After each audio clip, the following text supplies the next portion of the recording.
Hi all, welcome back to my channel. അപ്പോൾ ഇന്ന് നമ്മൾ ചെയ്യാൻ പോകുന്നത് ഒരു ഷോർട്ട് സ്റ്റോറിയാണ്. അതിൻ്റെ പേരാണ് games at twilight, written by Anita Desai.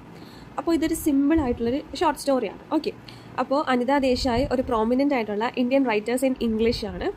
And Anita ദേശായിയുടെ വർക്ക്സിൽ നമുക്ക് മേജറായിട്ട് കാണാൻ പറ്റുന്നത് എപ്പോഴും നമ്മളുടെ ഹ്യൂമൻ മൈൻഡിൻ്റെ വർക്കിങ്സ്, അതായത് psychological lifes of the characters നല്ല എവിഡൻ്റ് ആയിട്ട് എക്സ്പ്ലോർ ചെയ്യാറുണ്ട്. ഓക്കെ, അതായത് നമ്മളുടെ ഓരോ ക്യാരക്ടറിൻ്റെ ഇന്നർ സൈക്കോളജി, സൈക്കോളജിക്കൽ സ്റ്റേറ്റ് എന്തായിരിക്കും തിങ്ക് ചെയ്യുന്നത്, ആ വ്യക്തി ഏത് സ്റ്റേറ്റ് ഓഫ് മൈൻഡിലൂടെ ആയിരിക്കും കടന്നു പോകുന്നത്, എല്ലാം ഡീറ്റെയിൽഡ് ആയിട്ട് എക്സ്പ്ലെയിൻ ചെയ്യും.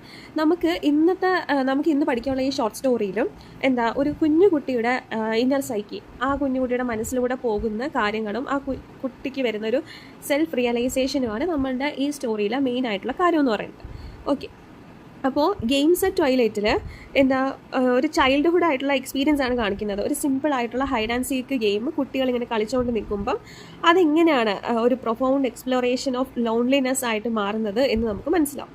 ഓക്കെ, നമുക്ക് കേൾക്കുമ്പോൾ അറ്റ് ഫസ്റ്റ് സിമ്പിളായിട്ട് തോന്നിയെങ്കിലും ആ ഒരു കുട്ടിയുടെ ഒരു പോയിന്റ് ഓഫ് വ്യൂ എന്ന് ചിന്തിക്കുകയാണെങ്കിൽ നമുക്ക് ഒരുപാട് കാര്യങ്ങൾ അതിൽ നിന്ന് മനസ്സിലാവും. അപ്പോൾ ഇതൊരു ordinary childhood becomes a moment of self റിയലൈസേഷനായി മാറുന്ന ഒരു സ്റ്റോറിയാണ്. അപ്പോൾ നമുക്ക് പഠിക്കാനുള്ള ഈ കഥയിലെ മെയിൻ ക്യാരക്ടർ എന്ന് പറയുന്നത് രവിയാണ്. ഓക്കെ, ആ കുഞ്ഞു കുട്ടിയുടെ പേരാണ് രവി. ഗെയിംസ് അറ്റ് ട്വൈലൈറ്റ് എന്ന് പറയുന്നൊരു ഷോർട്ട് സ്റ്റോറിയാണ്. അനിത ദേശായാണ് എഴുതിയത്. ഇന്ത്യൻ റൈറ്റർ ഇൻ ഇംഗ്ലീഷാണ്. ആൻഡ് ഓരോ ക്യാരക്ടേഴ്സിൻ്റെ ഇന്നർ തോട്ട്സ് നല്ലതുപോലെ പ്രസൻറ്റ് ചെയ്യും. Emotions of both children and adult നല്ലതുപോലെ തന്നെ ഡെപ്പിക്റ്റ് ചെയ്യാറുണ്ട്. അപ്പോൾ ഈ സ്റ്റോറി തുടങ്ങുമ്പോൾ ഒരു വെരി ഹോട്ട് സമ്മർ സീസണാണ്, ഉച്ച സമയമാണ്. അതുകൊണ്ട് തന്നെ നമുക്കറിയാം നല്ല ചൂടായിരിക്കും.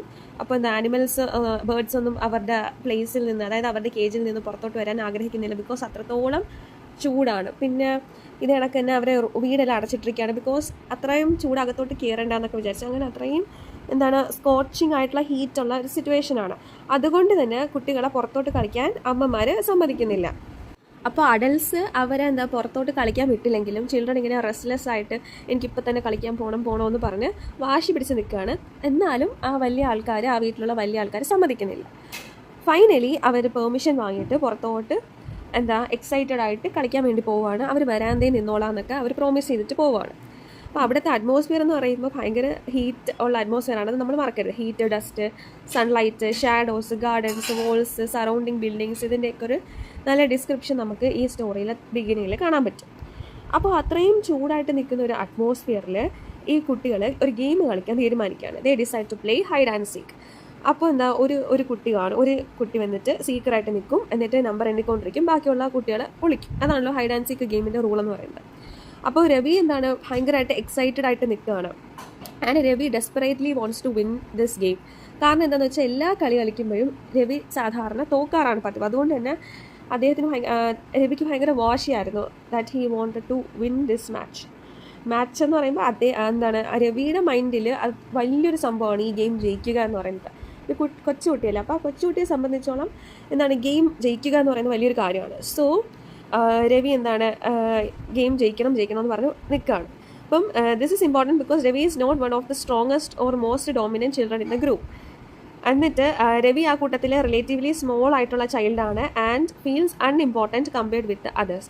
അതുകൊണ്ട് തന്നെ he wants to feel recognised. ബാക്കിയുള്ളവർ ടെൻഷൻ കൊടുക്കണം, ഒന്ന് മനസ്സിലാക്കണം, റെക്കഗ്നൈസ് ചെയ്യണമെന്നൊക്കെ ഒരു ആഗ്രഹം ഉള്ളതുകൊണ്ട് തന്നെ രവി മാക്സിമം ജയിക്കണം എന്ന്, ഇത്തവണയെങ്കിലും ഞാൻ ജയിച്ചേ പറ്റത്തുള്ളൂ, ഞാൻ ഇന്ന ആളെ തോപ്പിച്ചേ പറ്റത്തുള്ളൂ എന്നൊരു വാശി പിടിച്ച് നിൽക്കുകയാണ് ക്യാരക്ടറായിട്ടുള്ള രവി.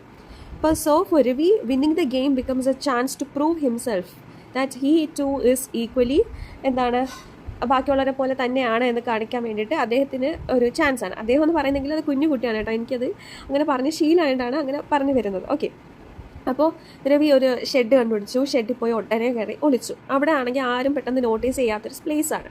അപ്പോൾ Ravi runs away to find a place where nobody can find him. He discovers an old shed at the back of the garden. The shed is dark, dirty and frightening. ആദ്യം രവിക്ക് ഒരു ഡൗട്ട് ഉണ്ടായിരുന്നു, ഞാൻ കയറണോ ഒളിക്കണോ, ഈ പ്ലേസ് നല്ലതാണോ എന്നൊക്കെ ഇങ്ങനെ രവിക്ക് doubt ഉണ്ടായിരുന്നു. എത്രയൊക്കെ ഡാർക്ക് എന്ന് പറഞ്ഞാലും ഡേർട്ടി ആണെന്ന് പറഞ്ഞാലും ചെലന്തി വില ഉണ്ടെന്നൊക്കെ പറഞ്ഞാലും രവി ഇത്തവണ ഞാൻ ജയിക്കേ ഉള്ളൂ എന്ന് തീരുമാനിച്ച് അതിൻ്റെ അകത്ത് കയറി ഒളിച്ചു. അറ്റ് ഫസ്റ്റ് രവിക്ക് നല്ലപോലെ പേടിയായി. എന്നിട്ട് ഈ ഇരുട്ട് കൂടി വന്നപ്പോൾ രവിക്ക് പല സൗണ്ടുകൾ അവിടെ നിന്ന് കേൾക്കാൻ വേണ്ടി തുടങ്ങി. അങ്ങനെ രവി വിചാരിച്ചു if nobody finds him he can win the game. അപ്പോൾ ആ ഒരു കാര്യം രവിക്ക് ഓർമ്മ വന്നതുകൊണ്ട് തന്നെ ധൈര്യത്തോടെ ഇരിക്കുകയാണ് രവി. അപ്പോൾ this is one of the most important part of the story. അപ്പോൾ രവി വെയിറ്റ് ചെയ്യുന്നു, വീണ്ടും വെയിറ്റ് ചെയ്യുന്നു, വീണ്ടും സമയം പോകുന്നു. എന്നിട്ട് ആരെങ്കിലും തന്നെ കണ്ടുപിടിക്കാൻ വേണ്ടി വരുന്നു എന്നൊക്കെ ഇങ്ങനെ ഒളിഞ്ഞ് നോക്കുകയാണ് രവി. പക്ഷെ അവിടെ ആരും വരുന്നില്ല. At first he is excited because he thinks they haven't found me, therefore I am winning. അപ്പോൾ ആരും എന്നെ കണ്ടുപിടിച്ചിട്ടില്ലല്ലോ, അതുകൊണ്ട് ഞാൻ ജയിക്കുമെന്ന് രവി ഇങ്ങനെ വിചാരിച്ചു. പക്ഷേ ഇതൊക്കെ തൻ്റെ ഇമാജിനേഷനാണെന്ന് രവി മനസ്സിലാക്കുന്നില്ല. മീൻസ് ആരും ഇപ്പം രവിയുടെ ഇമാജിനേഷനിലൂടെ പോകുന്നത് ഞാൻ അവിടെ പോവും, ഞാൻ എല്ലായിടത്തും എല്ലാവരും എന്നെ അപ്രീഷിയേറ്റ് ചെയ്യും, ഞാൻ ജയിച്ചു, എന്നെ ആർക്കും കണ്ടുപിടിക്കാൻ പറ്റില്ല, ഞാൻ അത്രയും മാസ്റ്റർ ആയതുകൊണ്ടാണ് ഈ ഗെയിമിൽ ആർക്കും എന്നെ കണ്ടുപിടിക്കാൻ പറ്റാത്ത ഇങ്ങനത്തെ ഓരോരോ കാര്യങ്ങൾ രവി ഇമാജിൻ ചെയ്യുകയാണ്. ഒരു കുഞ്ഞു കുട്ടിയുടെ മനസ്സിൽ പോകുന്ന കാര്യങ്ങളാണ് കേട്ടോ ഇതൊക്കെ. അപ്പോൾ he imagines the moment when he will emerge from his hiding place and everyone will recognise him as the winner. So the game becomes much bigger in Ravi's mind than it actually is. After waiting for a long time, Ravi finally decides that the game must be over. അപ്പോൾ ഒരുപാട് തവണ wait ചെയ്തതിന് ശേഷം രവിക്ക് മനസ്സ് തീരുമാനിച്ചു, ഇനിയില്ല, നമുക്ക് ഇവിടെ നിന്ന് പോവാം, എനിക്ക് ഇവിടെ നിന്ന് പോകണം എന്ന് രവി തീരുമാനിക്കുന്നു. ബിക്കോസ് ഒരുപാട് നേരം എന്നിട്ട് കണ്ടുപിടിക്കാൻ പറ്റില്ല. So obviously I M the winner of this game എന്ന് രവി ഇങ്ങനെ മനസ്സ് ചിന്തിച്ചു. എന്നിട്ട് ഷെഡിൽ നിന്ന് പുറത്തിറങ്ങി വന്ന് ഇമോഷണലി പെയിൻഫുൾ ആയിട്ടുള്ളൊരു പാർട്ടാണ് ഇനി നമുക്ക് ഈ സ്റ്റോറിയിൽ കാണാൻ പറ്റുന്നത്. രവി വിചാരിക്കുകയാണ് തൻ്റെ വിജയത്തിൽ ബാക്കിയുള്ളവരും സന്തോഷിക്കും, എക്സൈറ്റഡ് ആവും എന്നൊക്കെ. പക്ഷേ he expects them to acknowledge that he has won the match. പക്ഷേ ഇവിടെയാണ് ട്വിസ്റ്റ് നടക്കുന്നത്. അവിടെ ആരും രവിയെപ്പറ്റി ആലോചിക്കുന്ന പോലുമില്ല. ആ കുട്ടികളെല്ലാവരും വേറെ ഗെയിം കളിക്കാൻ തുടങ്ങി. And they have moved on, they have started playing another game, they have completely forgotten Ravi. അപ്പോൾ ഈ ഗെയിം ഉണ്ടായിരുന്നോ, നമ്മൾ ഗെയിം കളിക്കായിരുന്നു എന്നൊന്നും ബാക്കി കുട്ടികൾ ഓർക്കുന്നില്ല. സോ ഇത് രവിക്ക് നല്ലതുപോലെ തന്നെ വിഷമം ഉണ്ടാക്കി. Ravi realises that he has spend all the time hiding and waiting for a victory that seems nothing to anyone else. He had imagined himself becoming important. Instead, he discovers that he is unnoticed. This is why the ending is so powerful. അല്ലെങ്കിൽ hurting ആയിട്ടുള്ളൊരു ending ആണ് നമുക്ക് കാണാൻ പറ്റുന്നത്. He realizes that he is alone and നാണക്കേട് വരികയും heart ആവുകയും rejected ആവുകയൊക്കെ feel ചെയ്യുന്നു. അപ്പം ബാക്കിയുള്ള കുട്ടികൾ ഇൻറ്റൻഷനലി രവിയെ മാറ്റി നിർത്തിയതല്ല. അവരുടേതായൊരു ഫ്ലോ ഉണ്ടല്ലോ, ഒരു നാച്ചുറൽ ഫ്ലോ ഓരോ കുട്ടികൾക്കും. നമ്മൾ ആലോചിച്ച് കൊണ്ടൊന്നും അല്ലല്ലോ കൊച്ചുകുട്ടികളായിരിക്കും ഓരോ കാര്യങ്ങളും ചെയ്യുന്നത്. സോ ആ സെയിം കാര്യം തന്നെയാണ് രവിക്ക് ഇവിടെ വന്നത്. അപ്പോൾ അവരൊന്നും മനഃപൂർവ്വം രവിയെ ഹേർട്ട് ചെയ്യാൻ നോക്കിയില്ല. ബട്ട് ജസ്റ്റ് അവരെ ഒരു ഗെയിമിൽ നിന്ന് അടുത്ത ഗെയിമിലോട്ട് പോയതാണ്. പക്ഷേ രവിക്ക് അത് എത്രത്തോളം ഹേർട്ടായെന്നാണ് നമ്മളിതിൽ നിന്ന് മനസ്സിലാക്കേണ്ടത്. അപ്പോൾ ഇതെന്ന് പറയുന്നത് ഒരു ഇമോഷണൽ ആയിട്ടുള്ള പാർട്ടാണ് അല്ലേ. അപ്പം സൈക്കോളജിക്കലി രവിയുടെ സ്റ്റേറ്റ് ഓഫ് മൈൻഡ് എന്ന് പറയുന്നത് നല്ലതുപോലെ തന്നെ ഹേർട്ടായിട്ട് നിൽക്കുകയാണ്. അപ്പം ആരും നോട്ടീസ് ചെയ്യുന്നില്ല എന്ന് കൂടെ കണ്ടപ്പോൾ അദ്ദേഹത്തിന് ഒട്ടും പറ്റിയില്ല. അപ്പോൾ രവിയുടെ ക്യാരക്ടർ എന്ന് പറയുന്നത് സിംബലൈസ് ചെയ്യുന്നത് ഒരു വൾണറബിൾ ആയിട്ടുള്ള ചൈൽഡാണ് who desperately wants recognition. Ravi എന്ന് പറയുന്നത് ഇമാജിനേറ്റീവ് ആണ്, കോമ്പറ്റീറ്റീവ് ആണ്, ഡിറ്റർമൈൻഡ് ആണ്, സെൻസിറ്റീവ് ആണ്, ഇൻസെക്യൂർ ആണ്, ലോൺലി ആണ്. ബാക്കി കുട്ടികളെന്ന് പറയുന്നത് ഈ സ്റ്റോറിയിൽ ഇമ്പോർട്ടൻ്റ് ആയിട്ടുള്ള കാര്യമാണ്. അവർക്ക് മനഃപൂർവ്വം രവിയെടുത്ത് ക്രൂവൽ ആയിട്ടുള്ള ഒരു ബിഹേവിയറും ഇല്ലായിരുന്നു. അവർ ജസ്റ്റ് അവരുടെ എക്സൈറ്റ്മെൻറ്റിൽ ബാക്കി ഗെയിംസ് കളിച്ചുകൊണ്ടിരിക്കുകയായിരുന്നു. പക്ഷേ രവിക്ക് ഇങ്ങനെ ഫീൽ ആയെന്ന് അവർ അറിയുന്നത് പോലും ഇല്ല. ഓക്കെ, അപ്പോൾ പിന്നെ ഗെയിംസ് അറ്റ് ട്വൈലൈറ്റിൻ്റെ ടൈറ്റിൽ സിഗ്നിഫിക്കൻസ് നോക്കുമ്പം ഗെയിംസ് എന്ന് പറയുന്നത് ഒരുപാട് ഗെയിമിനെ സൂചിപ്പിക്കുന്നത് അല്ലേ. അത് കുട്ടികളുടെ ഗെയിമിനെയാണ് ഗെയിം സിംബലൈസ് ചെയ്യുന്നത്. അപ്പോൾ it can also represent life and human relationship. The children are playing games but through these games they experience competition, victory, defeat, jealousy, recognition, rejection, loneliness, twilight. അപ്പം twilight is the period between day and night. അതായത് സന്ധ്യാസമയമാണ് twilight എന്ന് പറയുന്നത്. Symbolically, it can represent a transition.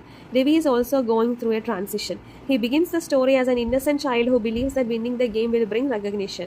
But at the end, he has experienced a painful truth about human relationship. So, Twilight can symbolically represent his movement from innocence to awareness. അതായത് ഒരു ട്രാൻസിഷൻ്റെ period ആയിട്ട് നമുക്ക് ട്വൈലൈറ്റിന് പറയാം അല്ലേ. ഇത് title significance ആണ്, important ആണ് കേട്ടോ. അപ്പോൾ രവിക്കൊരു ട്രാൻസിഷൻ വരെയാണ്. ആദ്യം കെയർ ഫ്രീ ആയിട്ട് ഉണ്ടായിരുന്ന ഇന്നസെൻ്റ് ആയിട്ടുള്ള ഒരു കുട്ടിയിൽ നിന്ന് ഒരു മച്ച് ബിഗ്ഗർ ആയിട്ടുള്ള റിയലൈസേഷൻ രവിക്ക് കിട്ടുകയാണ്. അപ്പോൾ തീംസ് എന്ന് പറയുന്നത് ചൈൽഡ്ഹുഡ് അല്ലേ. ചൈൽഡ്ഹുഡ് റിയലിസ്റ്റിക്കലി ഡെപ്പിക്റ്റ് ചെയ്തു ഈ സ്റ്റോറിയിൽ. ആൻഡ് പിന്നെന്താ ചിൽഡ്രൻ ജലസിയും പിന്നെ കോമ്പറ്റീഷനും ഇൻസെക്യൂരിറ്റിയും ലോൺലിനെസ്സും ഹ്യൂമിലിയേഷനും ഡിസയർ ഫോർ റെക്കഗ്നിഷനും ഉള്ള ബീയിങ്സ് ആയിട്ടാണ് ഇതിനകത്ത് ഡെപ്പിക്റ്റ് ചെയ്തിരിക്കുന്നത്. അല്ലാതെ കംപ്ലീറ്റ്ലി ഇന്നസെൻറ്റ് മാത്രമായിട്ടുള്ള ആൾക്കാരായിട്ടല്ല കുട്ടികളെ റെപ്രസെൻറ്റ് ചെയ്തിരിക്കുന്നത്. പിന്നെ രണ്ടാമത്തെ തീം ലോൺലിനെസ് ആണ്. അപ്പോൾ രവിക്ക് ബാക്കിയുള്ള ഒരുപാട് ആളുകളെ ചുറ്റപ്പെട്ടാലും ആരും ഇല്ലാത്തതുപോലെ ഫീൽ ചെയ്യുന്നു. ബിക്കോസ് ആരും അദ്ദേഹത്തിന് നോട്ടീസ് ചെയ്യുന്നില്ല എന്ന് രവി ചിന്തിക്കുന്നു. A person can be surrounded by people and still feel lonely. പിന്നെ desire for recognition, rejection, loss of innocence, psychological aspect, പിന്നെന്താ ഇതൊക്കെ തന്നെയാണ് ഈ ഗെയിമിൻ്റെയും ഈ സ്റ്റോറിയുടെ ഇമ്പോർട്ടൻ്റ് ആയിട്ടുള്ള തീംസ് എന്ന് പറയുന്നത്. അപ്പോൾ ഇതൊരു സിമ്പിൾ സ്റ്റോറിയാണ്, എല്ലാവർക്കും മനസ്സിലായെന്ന് വിശ്വസിക്കുന്നു. ആൻഡ് ഈ വീഡിയോ ഇഷ്ടപ്പെട്ടാൽ ലൈക്ക് ചെയ്യുക, ഷെയർ ചെയ്യുക, സബ്സ്ക്രൈബ് ചെയ്യുക. ആൻഡ് നിങ്ങൾക്ക് എന്തെങ്കിലും ഡൗട്ട് ഉണ്ടെങ്കിൽ കമൻറ്റ് സെക്ഷനിൽ ചോദിക്കാം. ആൻഡ് നിങ്ങൾ ഈ വീഡിയോ ഫുള്ള് കാണുന്നുണ്ട് എന്ന് എനിക്ക് ഒരു ഇത് കിട്ടാൻ വേണ്ടിയിട്ട് പ്ലീസ് കോമൻറ്റ്. ഓക്കെ, അപ്പോൾ എനിക്കൊരു മോട്ടിവേഷനാണ് to do more and more videos. ചില സമയത്ത് ഭയങ്കരമായിട്ട് കോൺഫിഡൻസ് ലോ ആവും ബിക്കോസ് ആരും വീഡിയോ കാണുന്നില്ലല്ലോ എന്ന് ഓർത്തിട്ട്. So please support. Thank U.